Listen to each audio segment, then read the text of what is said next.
এই জন্য আমি আজকে কিন্তু বারবার একটা কথা বলি রে যুবক, তোমার আমার সাথে কোনো দুশ্মনী নাই।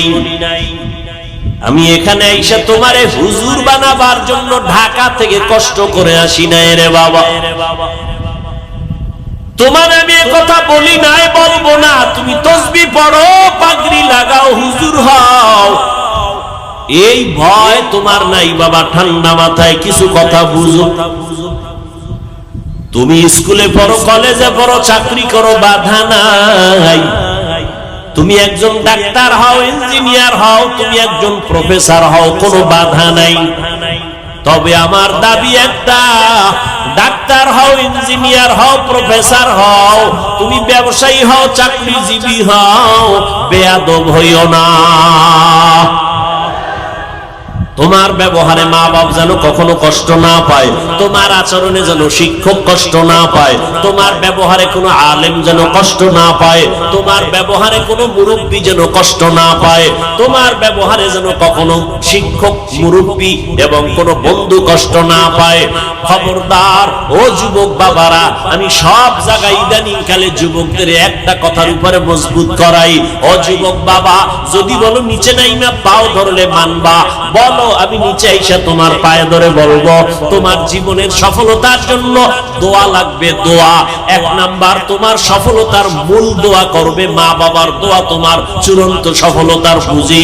দ্বিতীয় হলো তোমার শিক্ষকের দোয়া, কারণ মা বাবা আমাকে দোয়া করেছেন কিন্তু চেয়ারে বসাইয়া কথা বলা শিখান নাই, আমারে কথা বলা শিখাইছেন আমার শিক্ষক। আমি আরবিতে কথা বলি, উর্দুতে কথা বলি, বাংলায় কথা বলি, আমার ওস্তাদ আমারে মানুষ বানাইছেন, আম্মা আব্বা আমারে দোয়া করছেন। অতএব ওস্তাদের দোয়া, শিক্ষকের দোয়া আমার সফলতার বড় বুঝি, আলেম ওলামাদের দোয়া বড় বুঝি। অতএব আমি অনুরোধ করে বলবো যুবক, বারবার বারবার যুবক কেন বলি, মদিনার নবীও যুবকের জন্য দোয়া করেছে। নবী বলেন, এমন এক মুহূর্তে আমি মক্কা নগরীতে আসছি, যেই সময় মক্কার সমাজের মানুষ বড় লম্পট, চরিত্রহীন। এমন সময় আমার দিকে মা নাই, বাবাও নাই, চাচা আমার আপন যারা সব দুশ্মন, চায় আমারে জবাই করবে। এই সময় আমার চতুর্দিকে দুশ্মন আর দুশ্মন আর দুশ্মন। ঠিক ওই সময় আমি মুহাম্মদের উপকার করেছে যুবক, আর আমার বিরোধিতা করেছে বুড়া।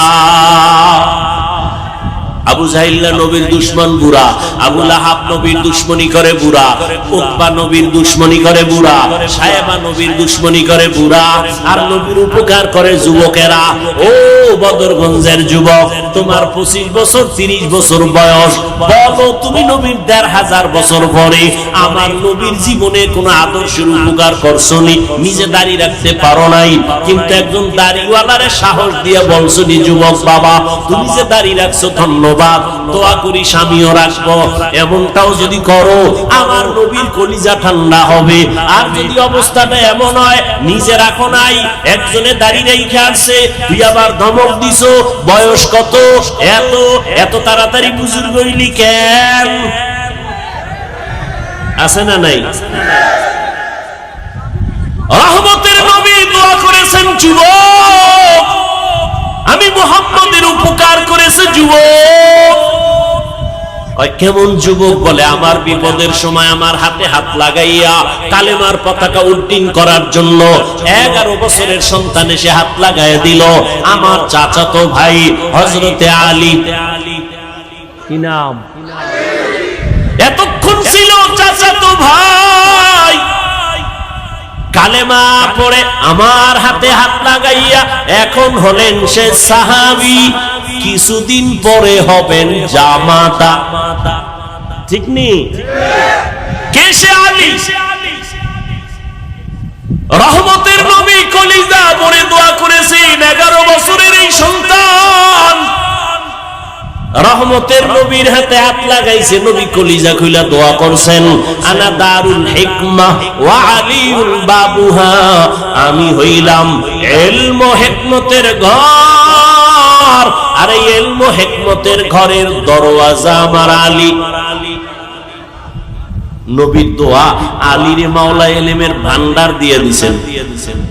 কি দিবেন? ইলমের ভান্ডার। হযরত আলী বলেন, সম্মানের চেয়ারে বসার জন্য দুই পুঁজির একটা লাগে, হয়তো লাগে মাল, টাকা, সম্পদ, অন্যথায় লাগে শিক্ষাগত ইলম লাগে, যোগ্যতা লাগে।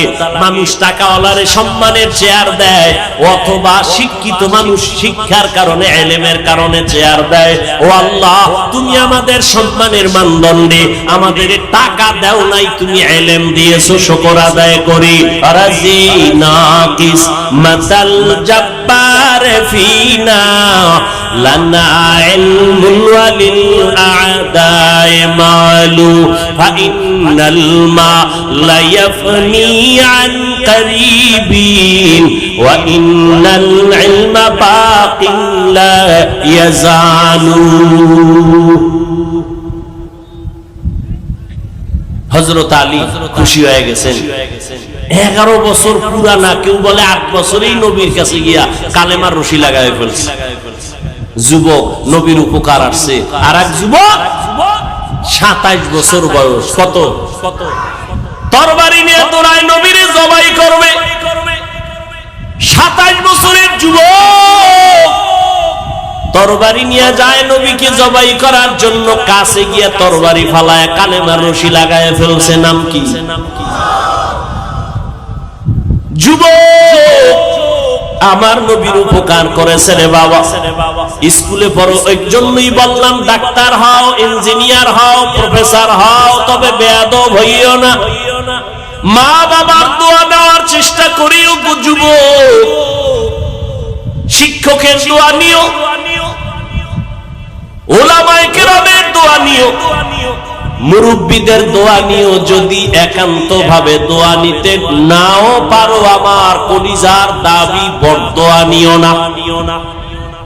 কারণ মা বাবার বরদোয়া তোমার কপালের জন্য আগুন, শিক্ষকের বরদোয়া তোমার জীবনের জন্য আগুন, উলামায়ে কেরামের বরদোয়া তোমার জীবনের জন্য আগুন। এই আগুনে যদি পড়ো, মরার আগে তোমার জীবনটা ধ্বংস হয়ে যাবে। লিকুল্লি শাইইন জিনাতুন ফিল ওয়ারা ওয়া জিনাতুল মারই তামামিল আদাবি। আজ খোদা খাহিমে তৌফিকে আদব, বেআদব মাহরুমে গাশ আজ ফজলে রব।